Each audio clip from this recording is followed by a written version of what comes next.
এই মুহূর্তে বাংলাদেশে যে প্রশাসনিক কাঠামো আছে, এটি মাননীয় তথ্য উপদেষ্টা নিজে বলেছেন যে প্রশাসনিক কাঠামোর সময় তারা বিএনপি এবং জামাত ইসলামের কথা মতো প্রশাসনকে সাজিয়েছে, তার সাথে এনসিপিও আছে।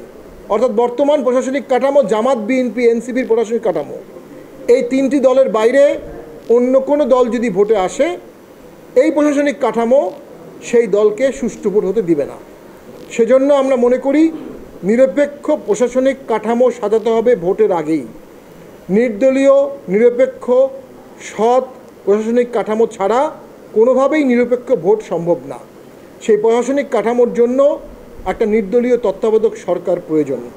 বর্তমান সরকার নিজেকে নির্দলীয় প্রমাণ করতে পারেনি এবং তত্ত্বাবধায়ক সরকার প্রমাণ করতে পারেনি।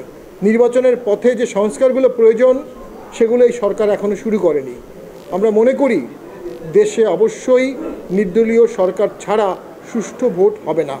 এ লক্ষ্যে ন্যাশনাল ডায়ালগ করা প্রয়োজন এবং সকলের সাথে আলোচনা করে নির্দলীয় অ্যাকাউন্টেবল সরকার না করলে দেশের নির্বাচন ব্যবস্থা ভেঙে পড়বে। একতরফা ভোটের ফলে একতরফা সরকার হবে, ম্যান্ডেট ঘাটতির সরকার হবে। সেই সরকার দেশ চালাতে গিয়ে হোঁচট খাবে এবং দীর্ঘদিন ক্ষমতা থাকতে পারবে না। কু কাউন্টার কু, বিপ্লব কাউন্টার রেভলিউশন, আন্দোলন কাউন্টার আন্দোলন হতেই থাকবে।